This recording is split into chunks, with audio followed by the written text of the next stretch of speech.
जय श्री कृष्ण। नमस्कार। श्रीमद् भगवद गीता के अध्ययन की श्रृंखला में छठे अध्याय ध्यान योग आत्म संयम योग के आज के सत्र में सभी स्वाध्यायियों का स्वागत एवं अभिवादन। ओमकार के नाद के साथ प्रार्थना करेंगे।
वक्रतुंड महाकाय सूर्यकोटिसमप्रभ निर्विघ्नं कुरु मे देव सर्वकार्येषु सर्वदा। या कुन्देन्दुतुषारहारधवला या शुभ्रवस्त्रावृता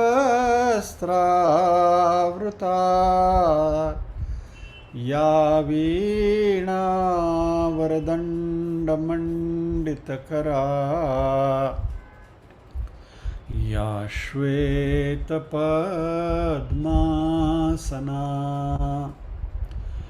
या ब्रह्माच्युतशङ्करप्रभृतिभिर्देवैः सदा वन्दिता।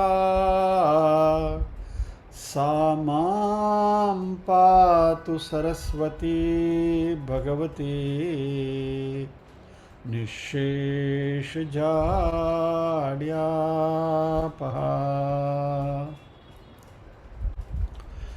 वसुदेवसुतं देवं कंसचाणूरमर्दनं देवकी परमानन्दं कृष्णं वन्दे जगद्गुरुम्। ॐ सहना भवतु सहनौ भुनक्तु सह वीर्यङ्करवावहै तेजस्विनावधीतमस्तु मा विद्विषावहै। ॐ शान्ति शान्ति शान्तिः। यत्र योगेश्वर कृष्णो यत्र पार्थो धनुर्धरः तत्र श्रीर्विजयो भूतिर्ध्रुवा नीतिर्मतिर्मम।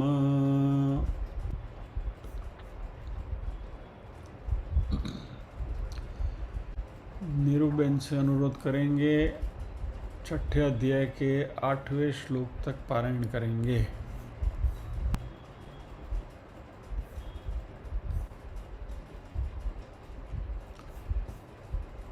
नीरूबेन अनम्यूट कर लीजिए।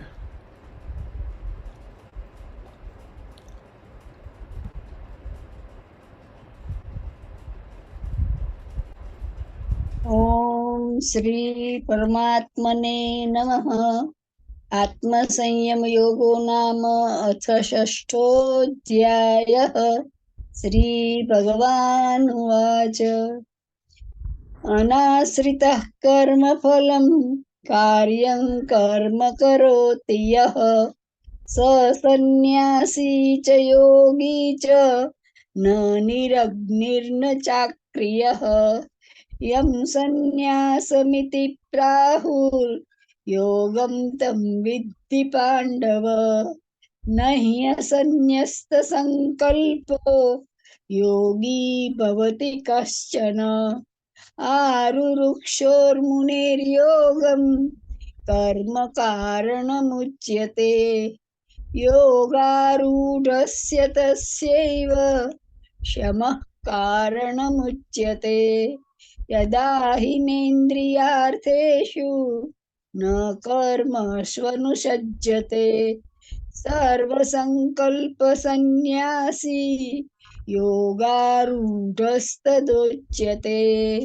उद्धरेदात्मनात्मानं नात्मानमवसादयेत्। आत्मैव ह्यात्मनो बन्धुरात्मैव रिपुरात्मनः। बन्धुरात्मात्मनस्तस्य येनात्मैवात्मना जितः। अनात्मनस्तु शत्रुत्वे वर्तेतात्मैव शत्रुवत्। जितात्मनः प्रशान्तस्य परमात्मा समाहितः। शीतोष्णसुखदुःखेषु तथा मानापमानयोः। ज्ञानविज्ञानतृप्तात्मा कूटस्थो विजितेन्द्रियः। युक्त इत्युच्यते योगी समलोष्टाश्मकाञ्चनः। जय श्री कृष्ण बहन।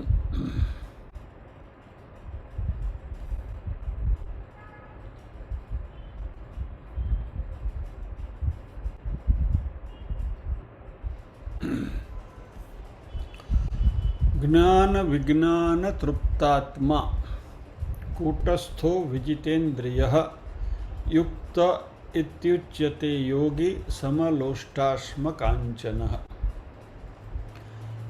जो ज्ञान और विज्ञान से तृप्त है, जो कूटस्थ है, जिसने अपनी इंद्रियों के ऊपर विशेष तौर से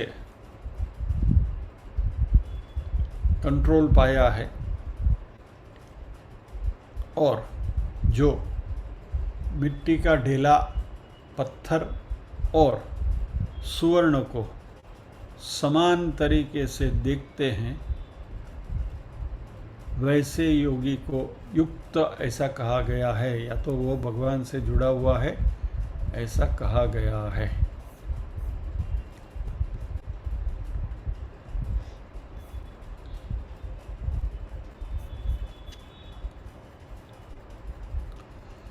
गत सत्र में हमने ज्ञान विज्ञान तृप्तात्मा की बात करी थी कि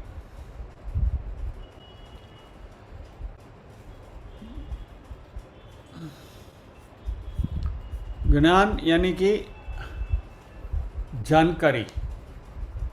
हमें पता है कि अहम ब्रह्मास्मि, तो ये ज्ञान हो गया, जानकारी है, इट्स अ नॉलेज।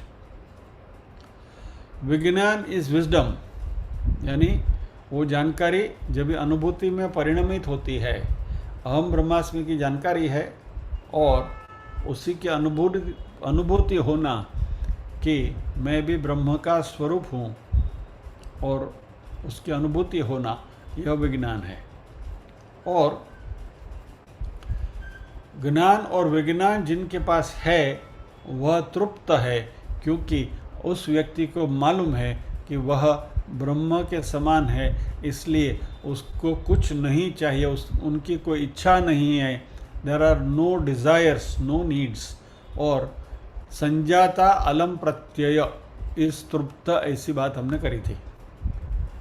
अलम यानी बस, इनफ। ये तृप्ति આપણે કહે તૃપ્તિ નોટ કરાવી જાય, હવે બસ હવે બહુ થઈ ગયું, अभी कुछ नहीं। सो ये तृप्त। और ऐसा ज्ञान विज्ञान तृप्तात्मा जो अंतकरण से अलम की वृत्ति जिनकी आ जाती है,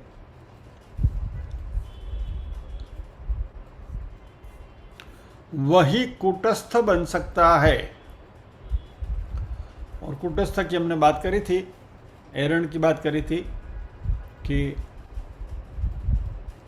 खास करके सोनार की शॉप में तो एरण होती छोटी सी होती है, लोहार की शॉप में, स्मिदी शॉप में जो एरण होती है बहुत बड़ी होती है, और जहाँ लोहे को बिल्कुल तपा के रखा जाता है और उसके ऊपर बड़े बड़े घण से आघात होते हैं, और फिर भी वो एरण जो है वो सपोर्ट देती है जॉब को, वो हिलती नहीं अपनी जगह से।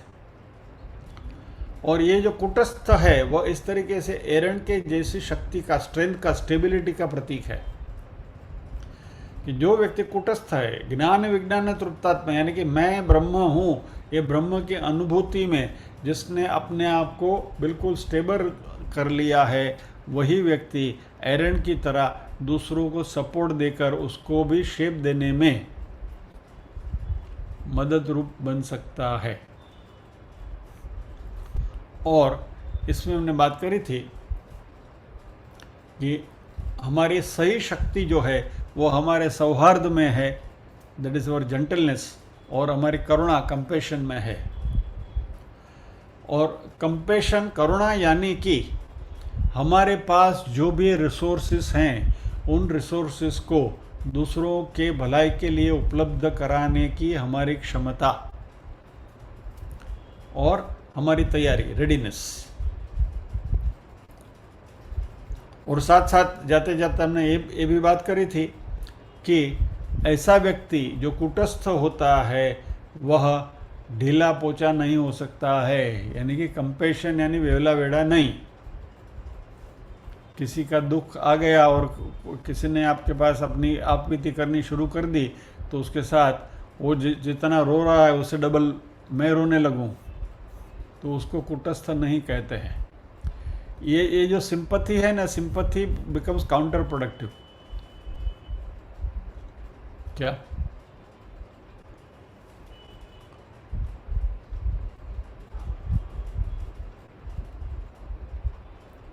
और ऐसे कई केसेस में मैंने स्वयं कड़ा रुख अपनाया भी है। सामने वाला जब रोता है तो I very firmly tell that person, stop crying, रोना बंद करो। रोने धोने से काम नहीं बनता है। और ख़ास करके ये परिस्थिति ज़्यादा इमोशनली डिस्टर्बिंग तभी होती है जब भी हमारे किसी निजी स्वजन को हम गंवाते हैं, जब भी उनका निधन हो जाता है, तभी अपने आप को संभालना बहुत मुश्किल हो जाता है। और ऐसे समय में एटलीस्ट वैयक्तिक तौर पर मैं कहूँगा कि मैं उनके साथ रोने के बजाय I will tell that person stop crying, पहले रोना बंद करो।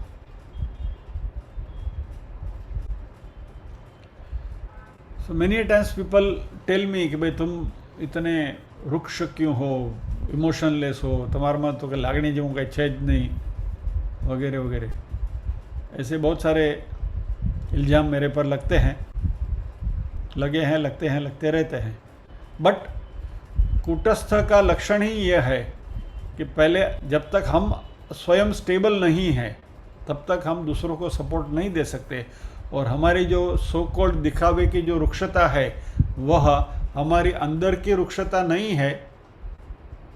हमारे दिल में उनके प्रति इतना ही भाव है, इतनी ही इमोशन है, लेकिन उनको सपोर्ट देने के लिए हमें पहले स्थिर और स्ट्रॉन्ग बनना पड़ता है, और यह है कूटस्थ।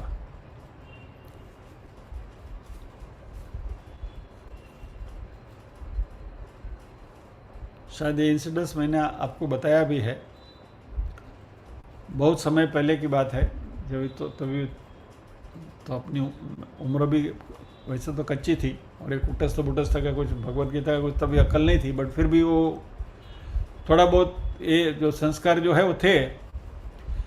मेरा एक मित्र है, स्वयं डॉक्टर है, कार्डियोलॉजिस्ट है, वो तभी अमेरिका में था, अभी तो यहाँ पूना में आ गया है। उनके पिताजी को हार्ट का प्रॉब्लम था, और वो अभी इंडिया आकर उनके पिताजी के साथ 2-3 महीने रह कर गया था। and he knew in what condition his father is. And his father got a stroke. He was admitted to the hospital. और हॉस्पिटल में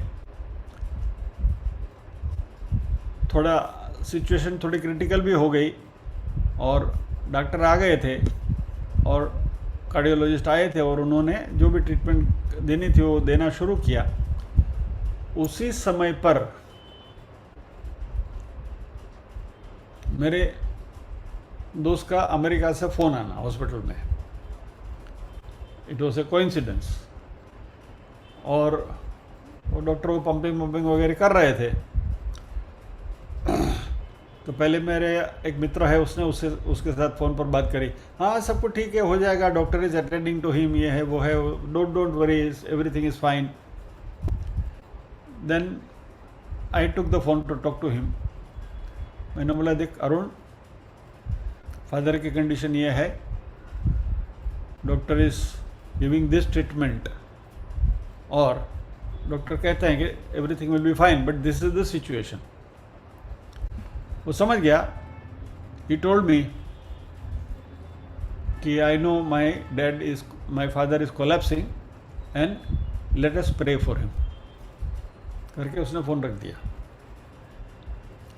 तो वहाँ मेरे साथ जितने लोग मौजूद थे उन सब ने मुझे डांटा। वो लड़का वहाँ अमेरिका में अकेला है, तूने सीधा उसको बोल दिया, he himself is a cardiologist, he will come to know what is situation वगैरह वगैरह। अभी उसको थोड़ा बोलना चाहिए था। Then we would have slowly told him, या तो उनको यहाँ बुला लेते, फिर आने के बाद विल डिस्क्लोज कि baby your father is no more वगैरह। बोला सॉरी, ये धंधा मैं नहीं करता हूँ, because he wanted to have the clear picture of what is happening. I gave him that picture. जब ये भारत आया वापस, the first thing he did was to thank मी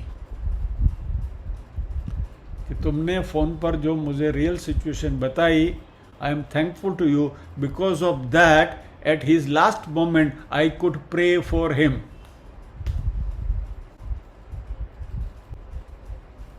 ये कुटस्थता है।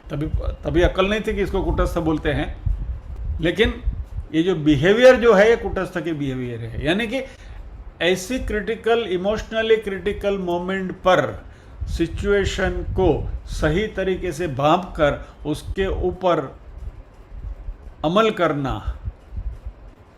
That requires lot of mental stability. और ये मेंटल स्टेबिलिटी की बात यहाँ कुटस्थ में की जा रही है। And as a student Bhagavad Gita के हम अभ्यासु हैं, तो हमें ये बात तो सीखनी ही पड़ेगी। क्या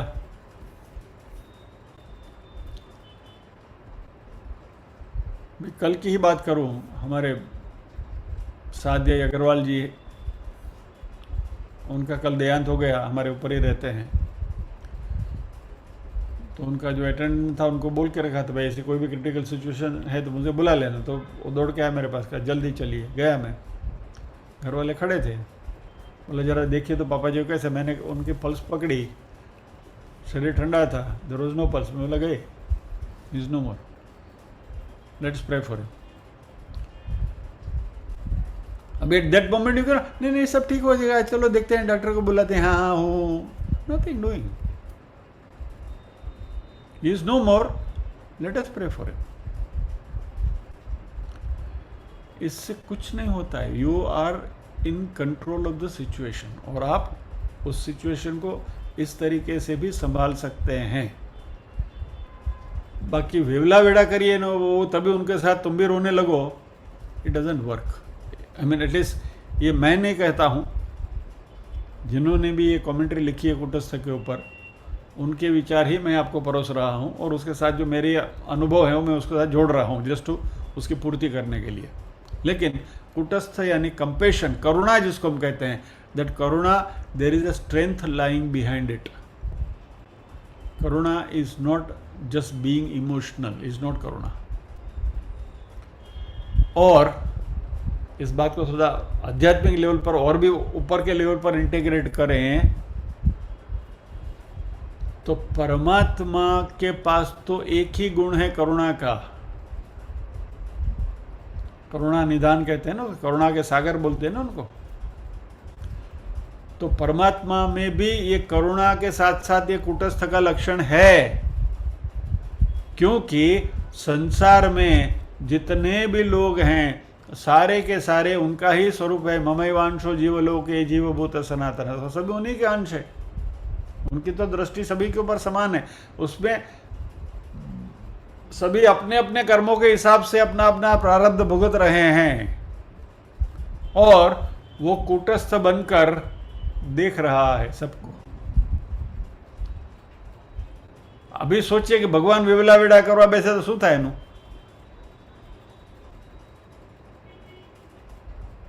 जरा जरा सोचिए, हमारे जैसा परमात्मा हो गया इमोशनल, तो उसकी क्या हालत होगी।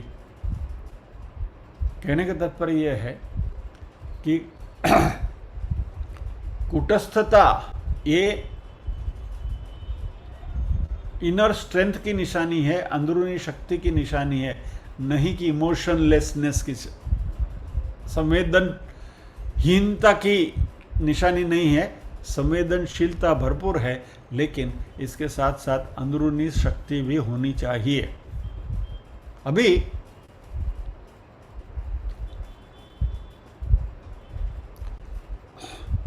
कूटस्थ के बाद भगवान ने विजितेंद्रिय शब्द का प्रयोग किया है। विजितेंद्रिय,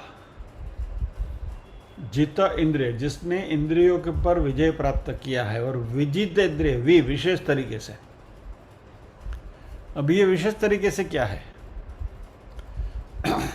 हमारी जो इंद्रियां हैं उनको अपनी मनमानी करने की आदत है,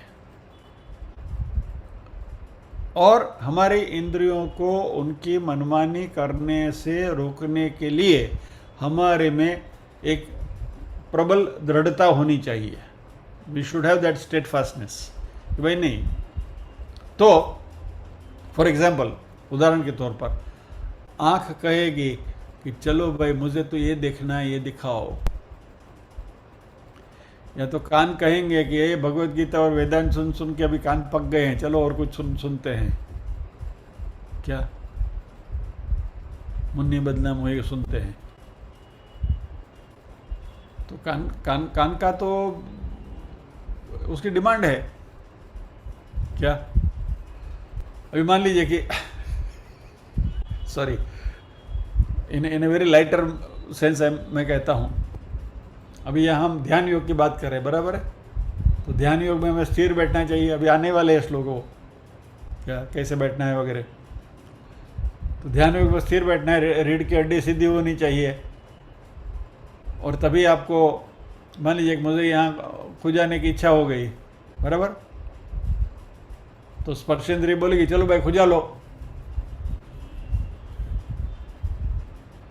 ध्यान करने बैठे हैं तो इंद्रियां हमारी काबू में रहनी चाहिए, तभी खुजली आई तो भी नहीं खुजा सकते हैं। See I am giving you examples. आँख का, नाक का, कान का, सभी हमारी जो इंद्रियां हैं, ज्ञानेंद्रियां हैं या तो कर्मेंद्रियां हैं। मान लीजिए अभी मैं यहाँ बैठा हूँ पद्मासन लगाकर, बराबर? अभी कर्मेंद्रिय पैर बोलेंगे नहीं अभी तो मुझे थकान लग रही है, चलो उठ के जरा एक चक्कर मार के आते हैं। I can not get up, not suppose to. तो मेरी इंद्रिय मेरे कंट्रोल में तो होनी चाहिए ना। तो विजितेंद्रिय यानी कि हमारी इंद्रियां हमारा कहा माने, न कि हम इंद्रियों का कहा माने। इंद्रियों की जो फैंसीज है, इंद्रियों की जो डिमांड्स है, उनके पीछे हमें नहीं जाना है। इंद्रियां हमारे काबू में रहनी चाहिए। उसको भगवान कहते हैं विजितेंद्रिय। जितेंद्रिय तो है ही, विजितेंद्रिय विशेष प्रकार से इंद्रियों के ऊपर जिसने कब्जा पाया है, कंट्रोल पाया है।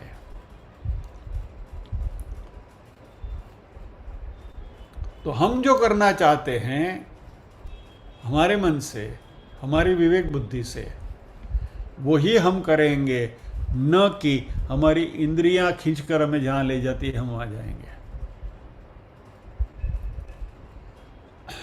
और ऐसा जो व्यक्ति है विजितेंद्रिय, और तो ज्ञान विज्ञान युक्तात्मा, कूटस्थ, विजितेंद्रिय, ऐसे व्यक्ति को भगवान ने यहाँ युक्त कहा गया। युक्त यानी कि जुड़ा हुआ। और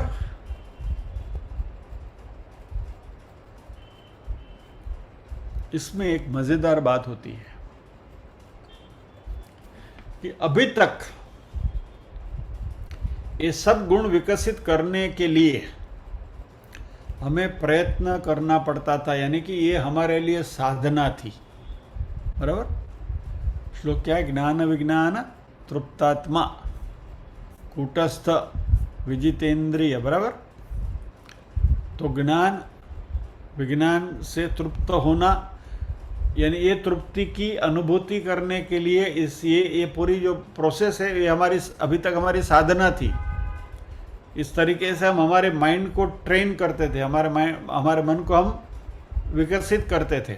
ज्ञान विज्ञान तृप्तात्मा, फिर कूटस्थ, जो बात अभी हमने करी कूटस्थ की, और विजितेंद्रिय, ये सारी चीज़ें आत्मसात करने के लिए हमें प्रयत्नशील रहना पड़ता था, और ये सारी हमारी साधनाएं थी। लेकिन जब हम ये योगी के कक्षा में आ जाते हैं, ये युक्त की कक्षा में आ जाते हैं, तभी भगवान कहते हैं कि ये जो तुम्हारी साधना थी वही तुम्हारे सद्गुण बन जाएंगे।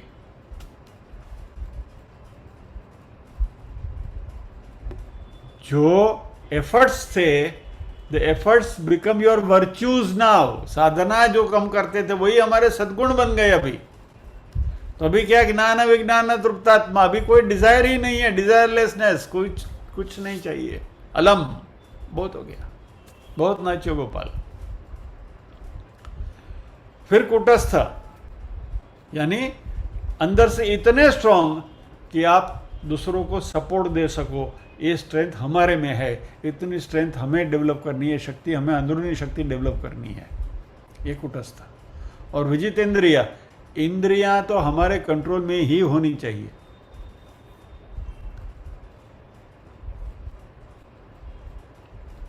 ऐसी व्यक्ति जिसको भगवान ने योगी कहा है, युक्त कहा है। और ऐसा योगी और ऐसा युक्त का और एक लक्षण क्या भगवान ने बताया? समलोष्टाश्म कांचन। समलोष्ट अश्म कांचन। लोष्ट यानी मिट्टी का ढेला, अश्म यानी पत्थर, और कांचन यानी सुवर्ण, सोना। बराबर?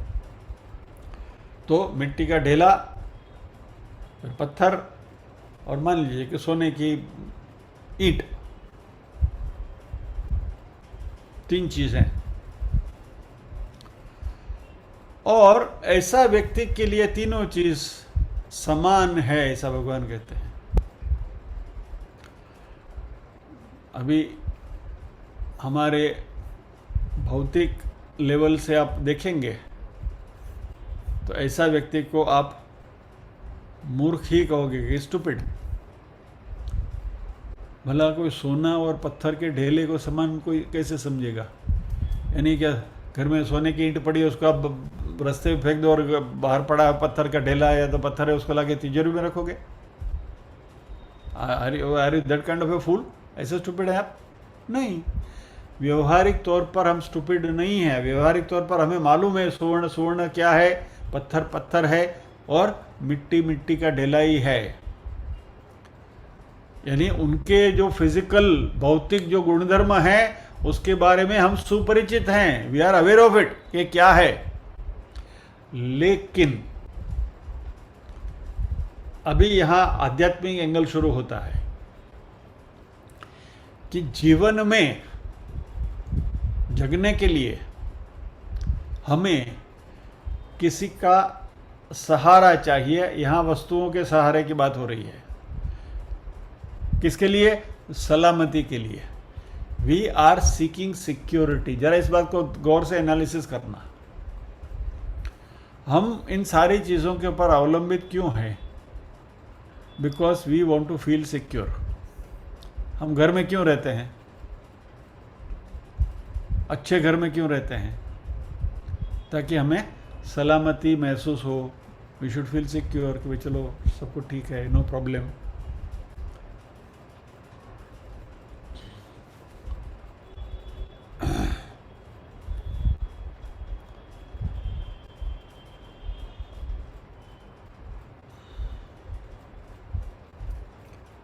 लेकिन ये जो योगी है उसके लिए ये तीन में से कोई भी एक वस्तु आप ले लो, उसकी नज़र में सिक्योरिटी के तौर पर तीनों की वैल्यू उतनी ही है।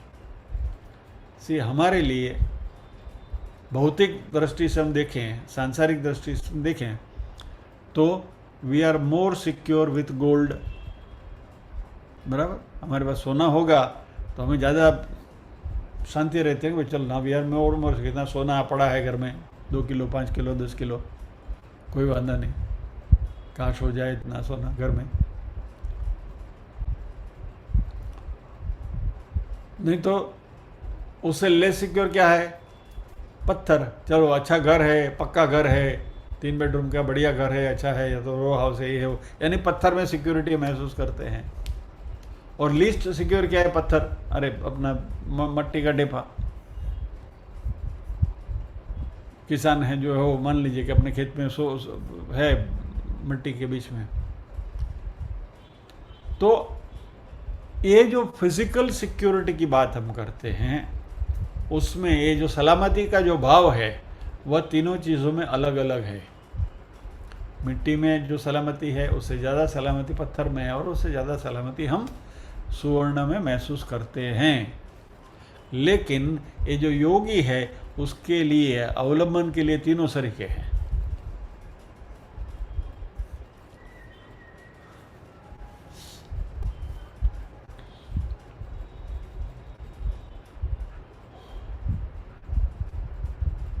तो जैसे हमने पहले देखा कि उनकी जो भौतिक कीमत है उसके बारे में हमें भलीभांति पता है,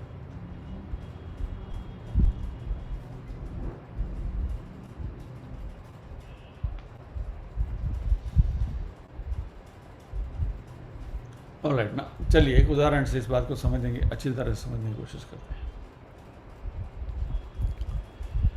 कोई भी सामान्य व्यक्ति है, उसके पास आप 3 चीज़ रख दो, मिट्टी का ढेला, पत्थर और सोना, तो क्या करेगा? सोना ही उठाएगा। फाइन। अभी नाउ इमेजिन ए सिचुएशन,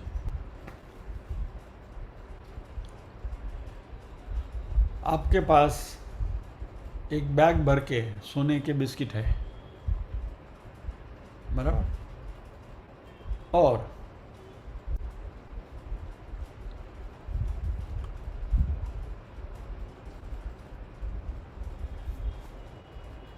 प्लेन से अब जा रहे हैं, प्लेन क्रैश हो गया और समुद्र के बीच में प्लेन लैंड हो गया, क्रैश हो गया, बराबर। आप वो लाइफ जैकेट वगैरह पहन कर ऐसे ऐसे डुब डुब डुब डुब कर रहे हैं, और सोने का भरा हुआ थैला आपके पास है और आपको प्यास लगी है या तो भूख लगी है, और थैले में सोने के बिस्किट भरे हैं, उसको चबा पाओगे? यू आर फीलिंग सिक्योर ना, मेरे पास इतना सोना है, आई एम वेरी सिक्योर। इस सिचुएशन में सोने का बिस्किट क्या काम का? कुछ नहीं। यानी objective value of the object, वस्तु की, प्रत्येक वस्तु की एक विशेष सिचुएशन में उसकी एक विशेष ज़रूरत होती है।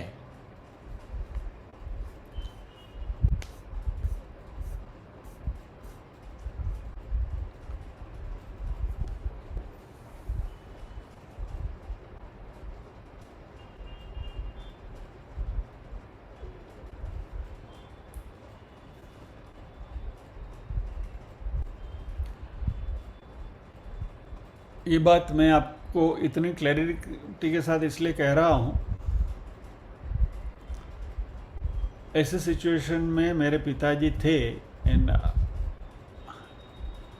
कुछ विचित्र सिचुएशन थी जब भी उनको डिसेंट्री हो गई थी, संग्रहणी थी गई थी, and he just needed a glass of butter milk, खाली एक ग्लास छाछ चाहिए थी उनको। यदि उनको एक ग्लास छाछ तभी मिल जाती थी तो उनकी सिचुएशन कुछ अलग होती थी।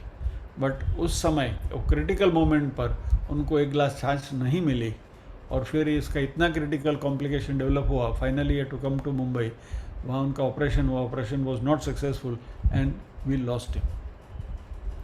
एक ग्लास छाछ उनका जीवन बचा ले सकती थी। ऐसी परिस्थितियां आती हैं जीवन में, और अध्यात्म के हम विद्यार्थी होने के नाते इस समलोष्टाश्म कांचन को हमें भलीभांति समझ लेना है कि जीवन में सभी चीज़ों की संसार में भौतिक कीमत है, वैल्यू अपनी अपनी जगह पर है, लेकिन इनके ऊपर डिपेंडेंट रहना, उनको अपना सहारा मानना, वो तकलीफ वाली चीज़ है। चलिए आपको एक दूसरा एग्जाम्पल देता हूं।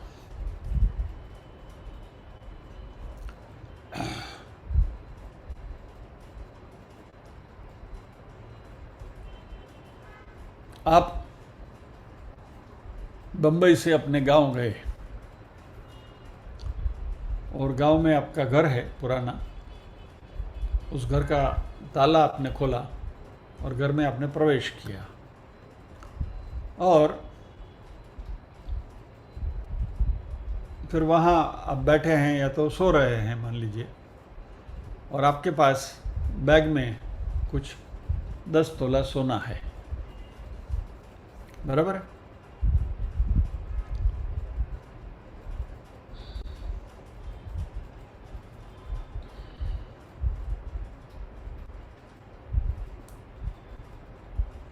और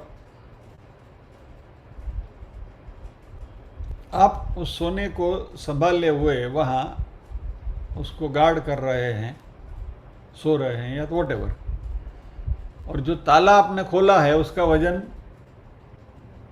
25 तोला है, बराबर? सोना भी मेटल है, वो ताला भी जो लोखंड का है वो भी मेटल है, बराबर है? अभी इस परिस्थिति में आपको सोने की रखवाली करने के लिए जागना पड़ेगा या तो लोहे के ताले की रखवाली करने के लिए जागना पड़ेगा? नेचुरली सोने की रखवाली करने के लिए, राइट? तो आपको इनसिक्योरिटी, असलामती कौन प्रदान करता है? सोना की लोहा। You are feeling more insecure with gold with you. वो सोना नहीं रहता था आपके पास तो आप सो जाते थे, लेकिन क्योंकि अभी आपके पास 10 तोला सोना पड़ा है तो आप सो नहीं रहे हो, क्योंकि दरवाज़ा खुला है, कोई चोर डकैत आ जाएगा, लूट के ले जाएगा। यानी you are feeling more unsecure with the gold with you. वो सोना नहीं रहता था तो खाली वो ताले की सिक्योरिटी को उड़े बदड़ा सो जाते थे आराम से। यानी आप कहीं जा रहे हैं और आपकी जेब में कुछ ज़्यादा पैसे नहीं है तो कोई प्रॉब्लम नहीं है, बराबर है? लेकिन पहले के ज़माने में तो पहली तारीख को जब भी पगार वगैरह मिलता था, कैश में मिलता था, तो लोकल ट्रेन में पिक पॉकेट का ध्यान रखना पड़ता था, बराबर है? तो पैसा जिसको आप सलामती के लिए पैसे को ढूंढ रहे हैं, वही पैसा उस क्षण पे आपको असलामती का भाव देता है कि भाई कोई लूट जाएगा, कोई लेके जाएगा, तो I am feeling insecure with that money which is suppose to give me security. जो मुझे सलामती की एहसास कराती है वही पैसा मुझे अभी असलामती दे रही है।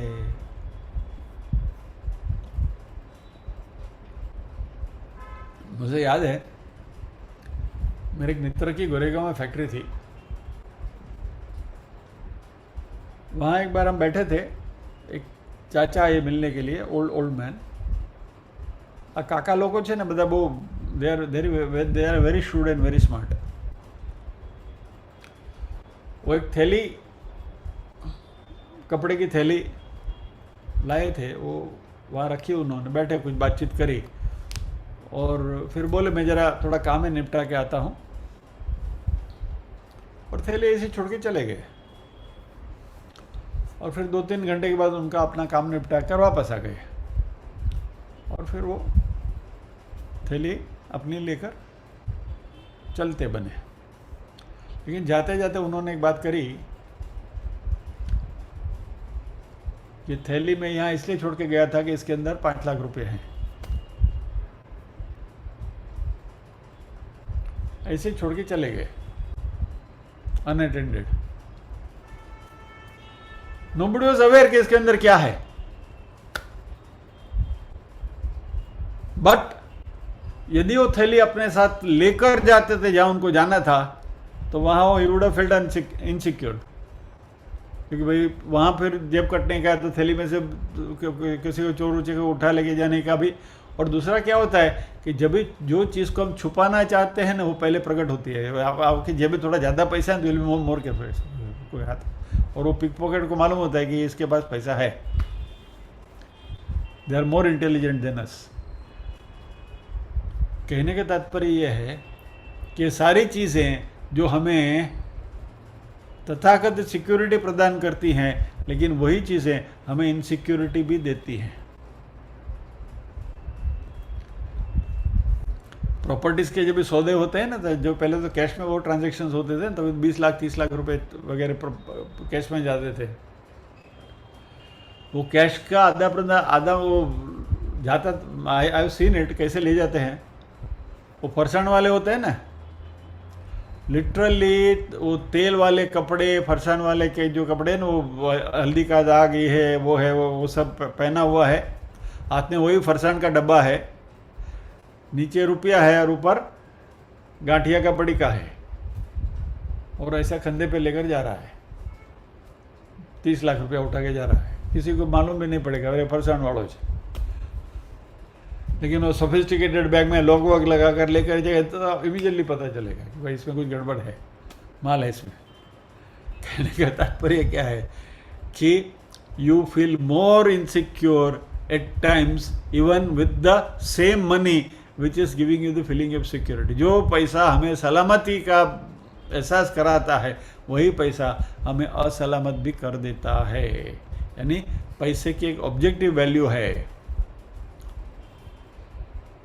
पैसे की जो खरीद करने की जो शक्ति है, जो बाइंग पावर है, वो हमें कुछ सुविधाएं दिला सकते हैं, कंफर्ट्स दिला सकते हैं, लेकिन इस पैसे के ऊपर यदि हम निर्भर रहें और इसमें हम हमारी सलामती ढूंढें, तो ये कभी भी धोखा दे सकता है। और इसलिए हमारे बुजुर्गों ने कहा है कि लक्ष्मी चंचल होती है। इस जगत में everything is subjected to change, सभी चीज़ें बदलती रहती हैं। बहुत सारी एक उक्ति अंग्रेजी में भी, anything that is constant in this world is change.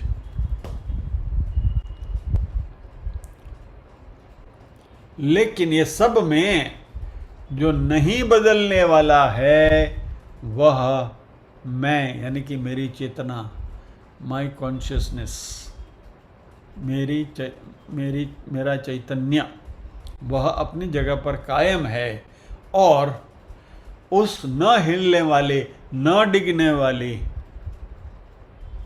Entity जो है, उसके ऊपर यदि मैं निर्भर रहूं, यदि मेरी सिक्योरिटी के लिए मैं उसी के ऊपर निर्भर रहूं, तो ये सारी चीज़ें जो हैं, अभी आपको समलोष्टाश्म कांचन का कॉन्टेक्स्ट समझ में आएगा कि फिर वो सोना है, पत्थर है, मिट्टी है, everything has same relative value, but absolute security आपको जहाँ से मिलेगी वो है हमारा आत्म तत्व। तो जिसकी शुरुआत है, जिसका आदि है, उसका अंत है। धन का आदि है तो धन का अंत भी है। जगत की कोई भी चीज़ है, उसका आदि है तो उसका अंत है ही है। लेकिन आत्म तत्व ऐसा है, हमारा चैतन्य ऐसा है कि जिसके ऊपर यदि हम निर्भर रहें हमारी सलामती के लिए, तो डरने की आवश्यकता नहीं है। और ये सिक्योरिटी की फीलिंग जब भी आएगी, ये सलामती की जब भी फीलिंग आएगी, तब ऑटोमेटिकली हमें अपने आप को मुक्त होने की भी फीलिंग आएगी, that I am free. Because we are dependent on physical things, भौतिक चीज़ों के ऊपर हम निर्भर हैं हमारी सलामती के लिए, इसलिए हमें ये फ्रीडम का एहसास नहीं होता है, मुक्ति का एहसास नहीं होता, क्योंकि मैं डिपेंडेंट हूँ, मुझे घर में रहना है, तो ये घर में मैं सलामती ढूंढता हूँ, इसलिए मैं घर से बंधा हुआ हूँ। I am dependent on that. ये जो डिपेंडेंसी की जो भावना है वस्तुओं के ऊपर, जिस दिन सारी चीज़ें सम दिखने लगेंगी, समलोष्टाश्म कांचन की जो बात यहाँ हो रही है, और आत्म तत्व के ऊपर हम निर्भर रहने की दृष्टि डेवलप करेंगे, तो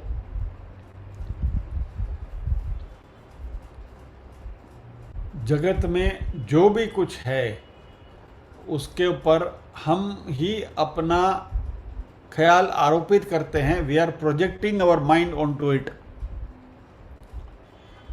दुनिया तो जैसी है वैसी ही है, लेकिन यदि हम हमारे आत्म तत्व की ओर ध्यान दें, और क्योंकि ध्यान योग का प्रकरण है, आत्मा संयम योग का प्रकरण है, आत्मा के बारे में हम हमारी अनुभूति को ज़्यादा बलवत्तर दृढ़ बनाएं, तो ये जो सलामती की भावना है, जो सलामती की सिक्योरिटी फीलिंग है, वही हमें मुक्ति का एहसास यानी कि फ्रीडम का एहसास भी दिलाएगी, और यही शायद मोक्ष का रास्ता है, ऐसा भी हम कह सकते हैं।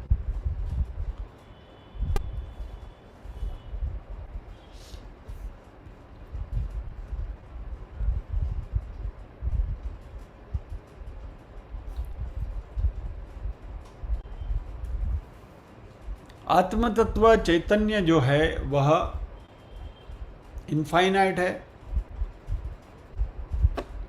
ईश्वर के जो तीनों गुण है वो आत्म तत्व में है, सर्वशक्तिमान, सर्वव्यापी, सर्वज्ञ, वही है, उनका ही रिफ्लेक्शन है क्या।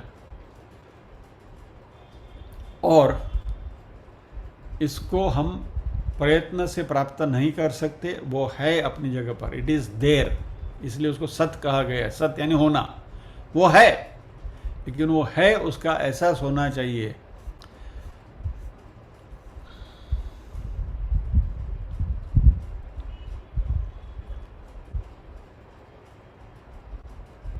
ओके, इस समलोष्टाश्म कांचन को चल थोड़ा एक अलग अंदाज से भी देख लेते हैं। एक कहानी आपसे कहता हूँ, अभी थोड़ा हेवी हो गया है तो थोड़ा लाइट भी हो जाए। एक आश्रम था, वहाँ एक गुरु थे, और आश्रम में गुरु होते हैं तो उनके साथ उनके शिष्य भी होते ही हैं। तो आश्रम में गुरु शिष्य वगैरह रहते थे, और वो जो गुरु जी थे उनकी एक इमेज बनी हुई थी, छवि बनी हुई थी कि वो बैरागी बाबा हैं। उनका वैराग्य है वो बड़ा दृढ़ है और बड़े बैरागी है। एक बार तो पैसे वगैरह को छूते नहीं हैं, धन को स्पर्श नहीं करते, और उनके सामने पैसा वैसा रखो तो गुस्सा भी कर लेते थे, है क्या लेकर आया, बंटी है सब, ले जाओ, वगैरह वगैरह। अभी एक बार उनके एक शिष्य ने रात को उनके सिरहाने के नीचे, उनके तकिए के नीचे एक सोने का सिक्का रख दिया, और बैरागी बाबा रात को सो नहीं पाए।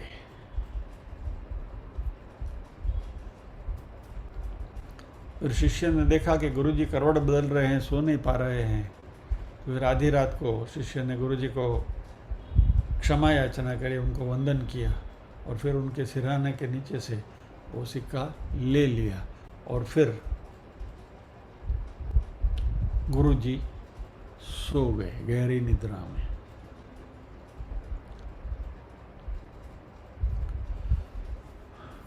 ये बात शिष्य ने दूसरे दिन सभी से कही कि देखो हमारे गुरुजी कितने वैरागी हैं, इनके तकिए के नीचे सोने का सिक्का था, वो भी उनको डिस्टर्ब कर गया, वो तड़प रहे थे जब तक वो नहीं निकाला, he was unable to sleep वगैरह वगैरह।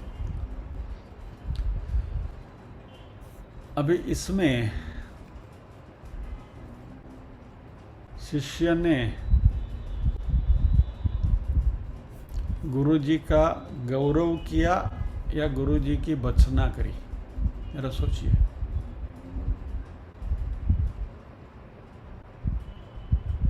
समलोष्टाश्म कांचन की कॉन्टेक्स्ट में इस बात को जरा सोचने की कोशिश करो।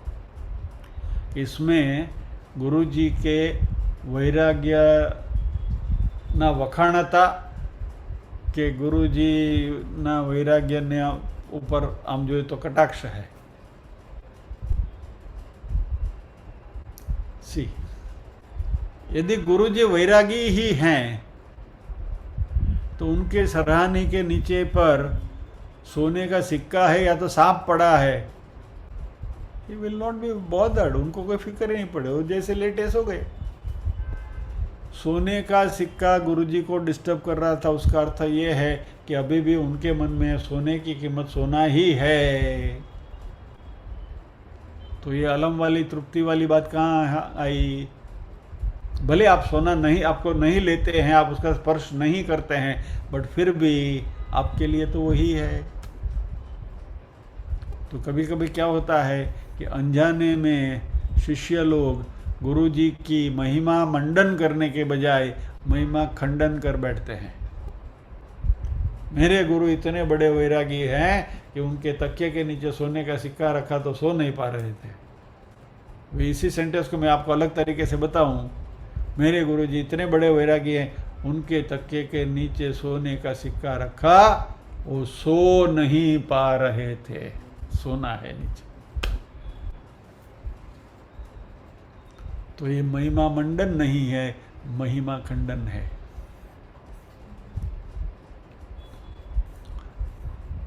अभी स्वर्ण एक धातु ही है, गुरुजी के रूम में बहुत सारे धातुएं पड़े होंगे, वो तो उनके कमंडलू भी पड़ा है पित्तल का, और पूजा के तांबे के बर्तन भी पड़े हैं, सब कुछ पड़े हैं, पात्र पड़े हैं, पूजा पात्र सब कुछ पड़े हैं। उनमें से कोई चीज़ उनको डिस्टर्ब नहीं करती, और मात्र स्वर्ण का सिक्का उनको डिस्टर्ब करके गया, यानी कि he has objective value in his mind के सोना है। बाकी समलोष्टाश्म कांचन जिनकी दृष्टि ये है कि उसके लिए मिट्टी, पत्थर, सोना सभी समान ही है, उनको क्या पड़ी है?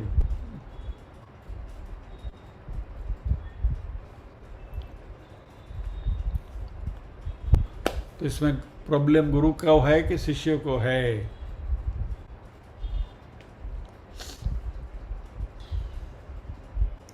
तो वैराग्य को समझने की भी यहाँ दृष्टि उस प्रकार की चाहिए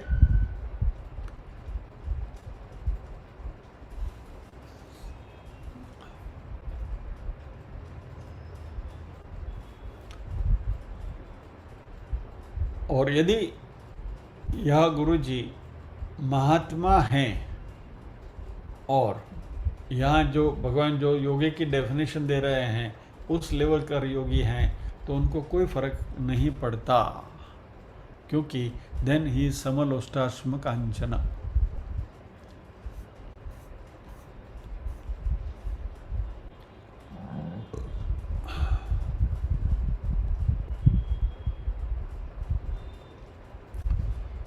इसमें से हमें मैसेज ये लेना है कि भगवान ने ये तीन वस्तु का उदाहरण दिया है, 3 डिफरेंट थिंग्स, एक उदाहरण के तौर पर, लेकिन this we have to integrate to every object. संसार की प्रत्येक वस्तु के प्रति हमारी यही दृष्टि होनी चाहिए, यानी किसी भी वस्तु के ऊपर हम सलामती ढूंढें, किसी भी वस्तु में हम अपनी डिपेंडेंसी खोजें, तो ये सारी चीज़ें क्योंकि इट इज़ देयर, पहले नहीं थी अब है, तो फ्यूचर में नहीं रहने वाली है।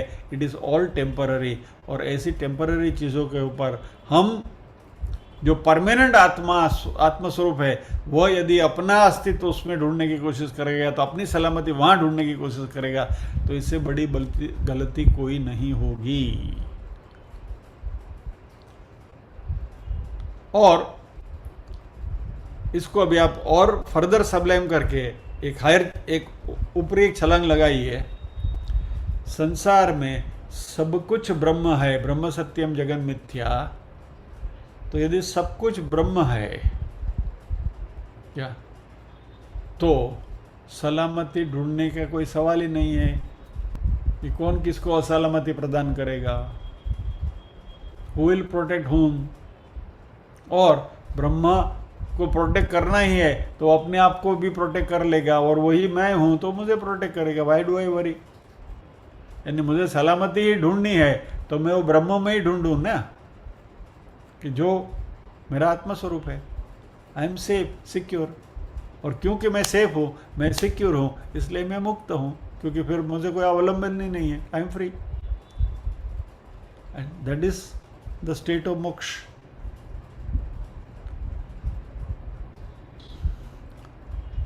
तो यहाँ भगवान ने ये 3 चीज़ों का उदाहरण देकर हमें बताया है कि भौतिक दृष्टि से देखें तो अलग अलग दिखते हैं, लेकिन आध्यात्मिक लेवल पर यदि हम उनको देखने जाएं तो इनमें हमें कोई फर्क दिखना नहीं चाहिए।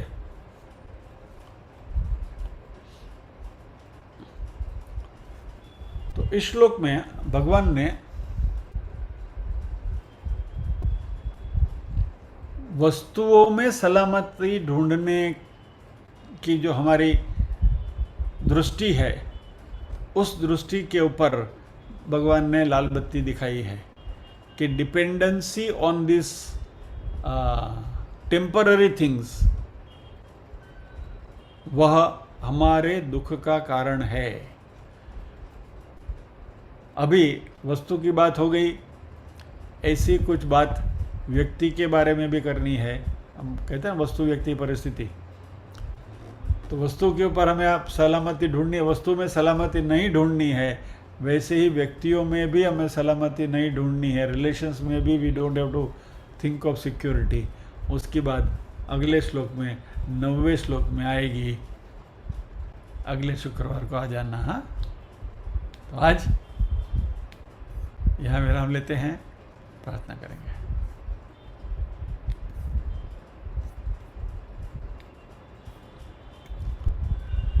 ओम असतो मा सद्गमय, तमसो मा ज्योतिर्गमय, मृत्योर्मा अमृतंगमय।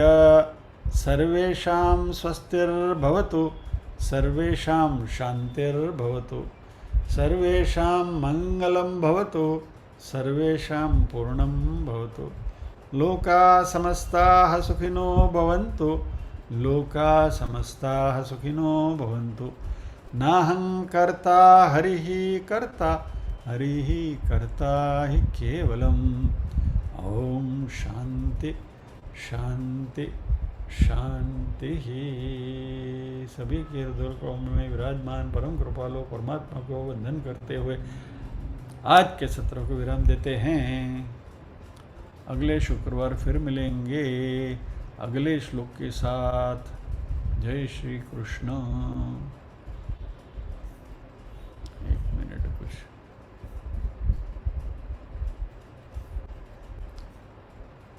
बैकग्राउंड नॉइस, सॉरी, अभी मैंने मैसेज देखा, क्षमा।